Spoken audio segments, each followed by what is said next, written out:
Hi folks, if it tasked us today, your pushback channel. Thank you for joining this audio live stream. Please listen to this presentation as you would a radio broadcast. In this essay, I'd like to talk about how universities, probably not so much in the United States now, given the Trump administration is threatening to withdraw funds from universities if they engage in the sort of aggressive activism that we've seen over the last 2 decades or so.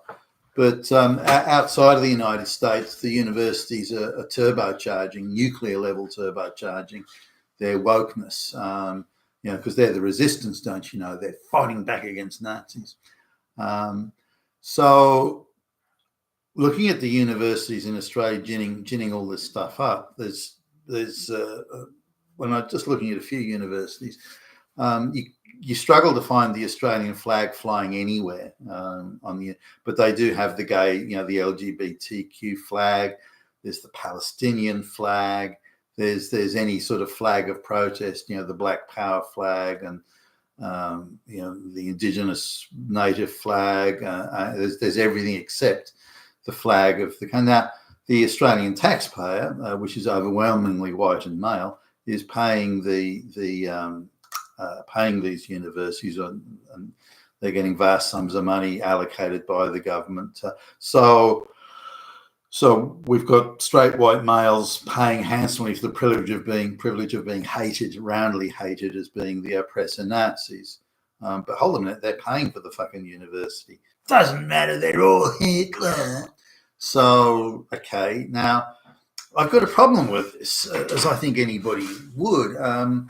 If these folks at the universities are supposedly, as they would see it, they're the stunning and brave folks standing up against the Nazis. They're the resistance. What exactly are they resisting? Well, they kind of don't really know. The oppression of LGBT, the oppression of trans. What oppressions? Well, Hitler and fascist, and they, other than coming out with nonsense they don't know. But why is the university administration allowing this? What am I talking about? Encouraging it, facilitating it, because it sees every hand and every dollar and every assistance is being given to these people to eradicate whiteism. Now, if you go through the website, they claim that they're all for equity and equality and this, that, and the next thing, but you will be lucky to find any image on the universities, any university, go to their website, a single image that has white men in it. There's some LGBT white guys, but one assumes they're gay or trans or something or other.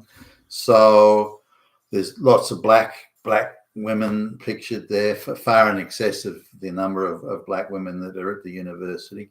So they must be getting photographs from overseas or something, I don't know. But lots of Asian chicks. There are whole sections to do with equity where there's not a single male in the program or in the photographs. They're all women, and and any white woman shown looks very, very lesbian. So what's the story here?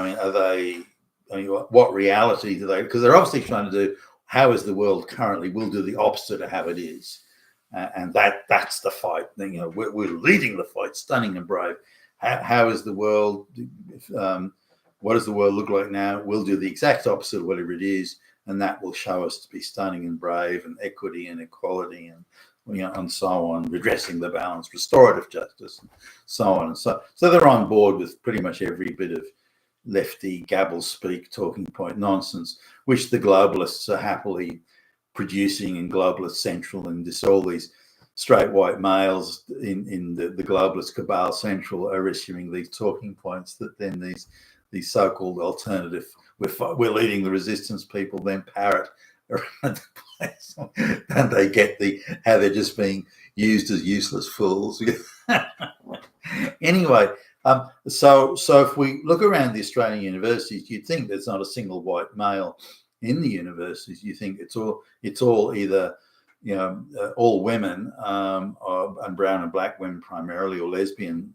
Any white woman is a lesbian woman, and that's it. That makes up the and this they seem to sort of present it as being edgy and stunning and brave, and not only are they fighting back against the Nazis and everything, but they're stunning and brave. They're risking it all for the fight for justice.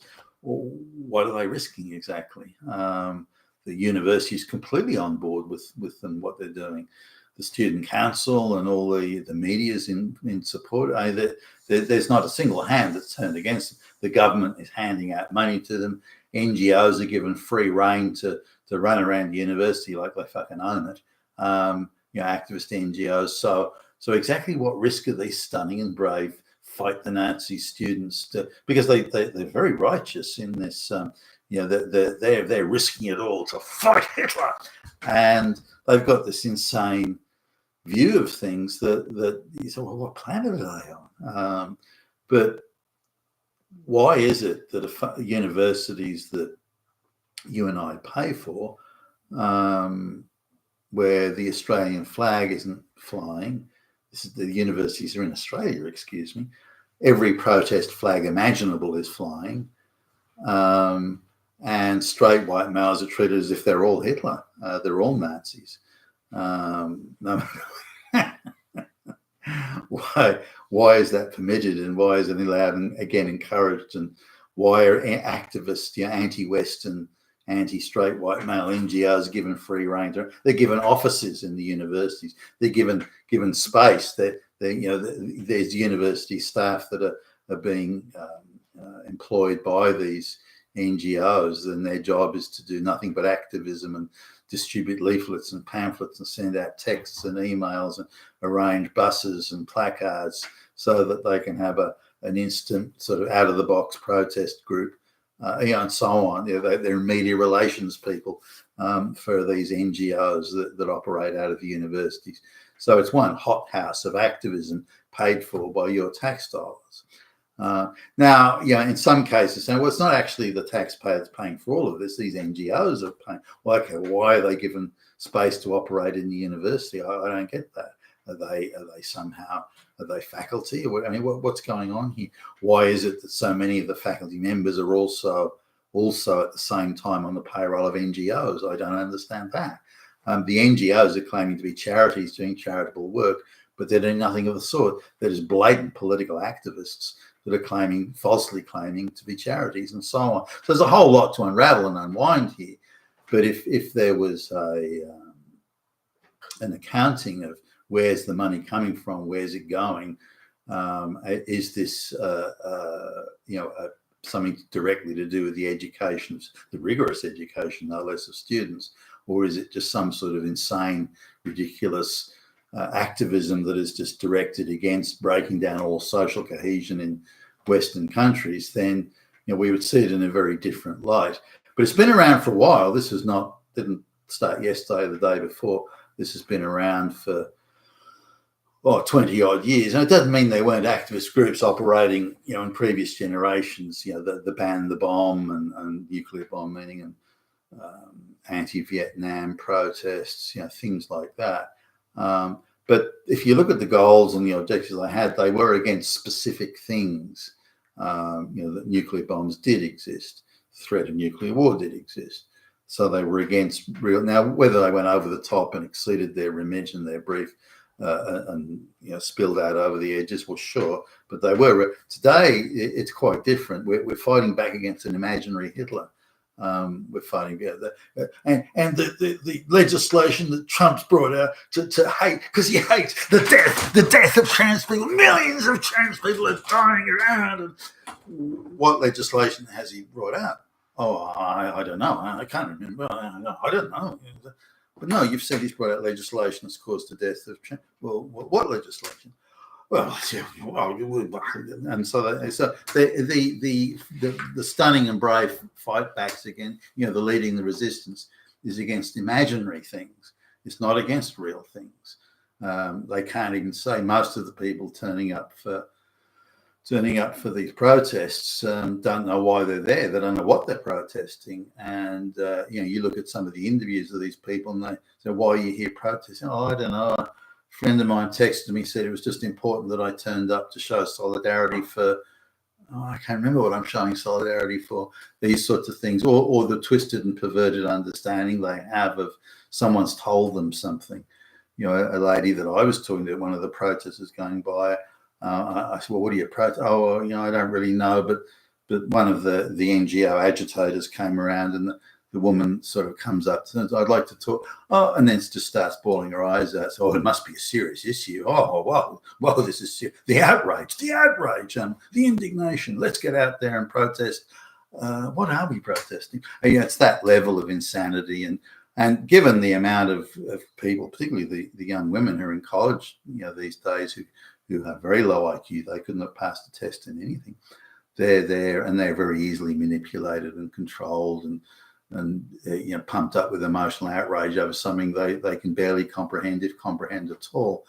So this is the environment of the universities. But my sort of concern is that why are straight white males not represented in all your photographs?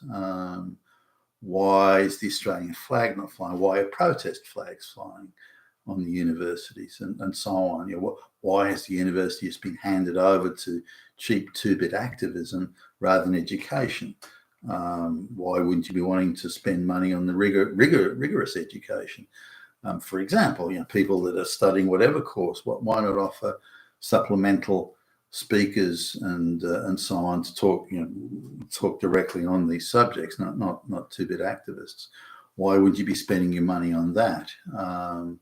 And so on. So this is my concern, that the whole university sector, but they've ginned it up now, because now the Trump administration's in government in the United States. These activists, encouraged by the globalists and the NGOs, are seeing it's now their duty to gin up and go nuclear on the activism, because that's fighting back against Hitler and so on. That's the insanity. But it's all being funded with our tax dollars, and the governments and the state governments and federal governments and university administration are either fully supporting it or are in no way opposing it. Goodness knows why. You've been with Tacitus today, your Pushback channel, and thank you for listening.